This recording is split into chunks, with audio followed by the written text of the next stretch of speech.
ಕಿನ್ನೋಡಿ IVF centre ನಿಮಗಾಗಿ ತಂದಿದೆ ಪರಿಪೂರ್ಣ ಆಫರ್. ಐವಿಎಫ್ ಚಿಕಿತ್ಸೆ ಮೇಲೆ ಬರೋಬ್ಬರಿ 1 ಲಕ್ಷ ರುಗಳ ಭಾರಿ ರಿಯಾಯಿತಿ. ಆಫರ್ ಪಡೆಯಲು 9449449448ಗೆ ಕಾಲ್ ಮಾಡಿ. ದಕ್ಷಿಣ ಕನ್ನಡ ಜಿಲ್ಲೆಯಲ್ಲಿ ಫೆಂಗಲ್ ಚಂಡಮಾರುತದ ಅಬ್ಬರ ನಿನ್ನೆ ಮಧ್ಯಾಹ್ನದಿಂದ ಕಾಣಿಸಿಕೊಳ್ಳುವುದಕ್ಕೆ ಶುರುವಾಗಿದೆ. ಪರಿಣಾಮ ಧಾರಾಕಾರ ಮಳೆಯಾಗ್ತಾ ಇದೆ. ಫೆಂಗಲ್ ಅಬ್ಬರಕ್ಕೆ ಜಿಲ್ಲೆಯಾದ್ಯಂತ ಮಳೆಯಾಗಿದೆ. ಜಿಲ್ಲೆಯಲ್ಲಿ ಸಣ್ಣ ಪುಟ್ಟ ನದಿಗಳ ಒಳಹರಿವು ಕೂಡ ಹೆಚ್ಚಾಗಿದೆ. ಮಳೆಗೆ ಫಲ್ಗುಣಿ ನದಿಯ ನೀರಿನ ಪ್ರಮಾಣ ಹೆಚ್ಚಾಗಿದೆ. ಮಂಗಳೂರು ಹೊರವಲಯದಲ್ಲಿ ಹರಿಯುತ್ತೆ ಫಲ್ಗುಣಿ ನದಿ. ಮರವೂರು ಬಳಿ ಕಿಂಡಿ ಅಣೆಕಟ್ಟಿನ ಗೇಟ್ಗಳನ್ನು ಓಪನ್ ಮಾಡಲಾಗಿದೆ. ನದಿ ಪಕ್ಕದ ಗದ್ದೆ ತೋಟಗಳಿಗೆ ನೀರು ನುಗ್ಗಿದೆ. ಇದರಿಂದ ಸಮಸ್ಯೆಗಳಾಗಿದೆ. ಡಿಸೆಂಬರ್ ತಿಂಗಳಲ್ಲಿ ಪ್ರವಾಹದ ಸ್ಥಿತಿಯನ್ನು, ನೆರೆಯ ಪರಿಸ್ಥಿತಿಯನ್ನು ದಕ್ಷಿಣ ಕನ್ನಡ ಜಿಲ್ಲೆಯ ಜನ ನೋಡ್ತಾ ಇದ್ದಾರೆ ಫೆಂಗಲ್ ಚಂಡಮಾರುತದ ಅಬ್ಬರದಿಂದಾಗಿ.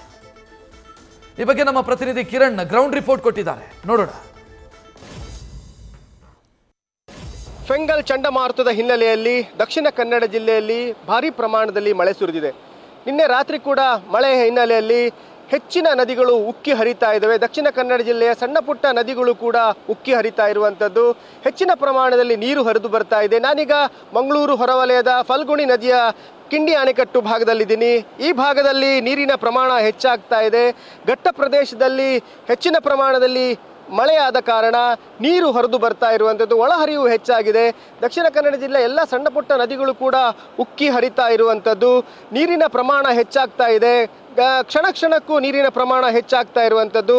ಇವತ್ತು ಮುಂಜಾನೆ ಕೂಡ ಭಾರಿ ಪ್ರಮಾಣದಲ್ಲಿ ಮಳೆಯಾಗ ಹಿನ್ನೆಲೆಯಲ್ಲಿ ಘಟ್ಟ ಪ್ರದೇಶದಿಂದ ನೀರು ಹರಿದು ಬರಿತಾ ಇದೆ. ಹಾಗೆಯೇ ಈ ನದಿಗಳ ಅಕ್ಕಪಕ್ಕದಲ್ಲಿರುವಂತಹ ತೋಟಗಳಿಗೆ, ಗದ್ದೆಗಳಿಗೂ ಕೂಡ ನೀರು ನುಗ್ತಾ ಇರುವಂಥದ್ದು.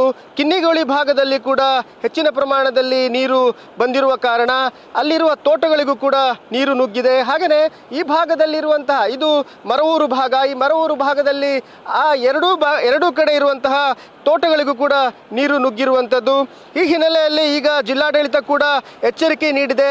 ತಗ್ಗು ಪ್ರದೇಶದಲ್ಲಿರುವ ಜನರು ಈಗಾಗಲೇ ಎಚ್ಚರಿಕೆಯಿಂದ ಇರಬೇಕು. ಹಾಗೆಯೇ ನೀರಿನ ಪ್ರಮಾಣ ಹೆಚ್ಚಾದಂತೆ ಅಪಾಯ ಹೆಚ್ಚಾದ ಕಾರಣ ಎತ್ತರ ಪ್ರದೇಶಕ್ಕೆ, ಸುರಕ್ಷಿತ ಪ್ರದೇಶಕ್ಕೆ ತೆರಳಬೇಕು ಅನ್ನೋ ಒಂದು ಸೂಚನೆಯನ್ನು ಜಿಲ್ಲಾಡಳಿತ ನೀಡಿರುವಂಥದ್ದು. ಹಾಗೆಯೇ ಗುಡ್ಡ ಪ್ರದೇಶದಲ್ಲಿರುವ ಜನರು ಕೂಡ ಎಚ್ಚೆತ್ಕೋಬೇಕು, ಹಾಗೆಯೇ ಎಚ್ಚರಿಕೆಯಿಂದ ಇರಬೇಕು.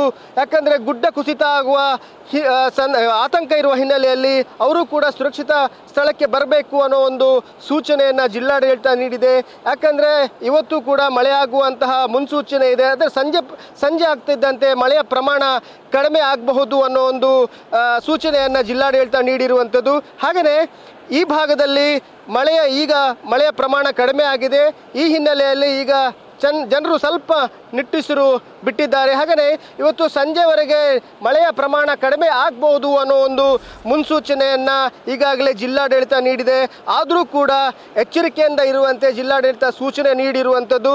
ಹಾಗೆಯೇ ಎಲ್ಲ ಅಧಿಕಾರಿಗಳು ಕೇಂದ್ರ ಸ್ಥಾನದಲ್ಲಿದ್ದು ಯಾವುದೇ ಪರಿಸ್ಥಿತಿಯನ್ನು ನಿಭಾಯಿಸಲಿಕ್ಕೆ ಎಲ್ಲ ಸಿದ್ಧರಾಗಿರಬೇಕು. ಹಾಗೆಯೇ ಎಲ್ಲೆಲ್ಲ ಹಾನಿಗಳಾಗಿದ್ದಾವೆ ಅದರ ಪರಿಶೀಲನೆ ನಡೆಸಿ ವರದಿ ನೀಡುವಂತೆ ಈಗಾಗಲೇ ಜಿಲ್ಲಾಧಿಕಾರಿಗಳು ಸೂಚನೆ ನೀಡಿದ್ದಾರೆ.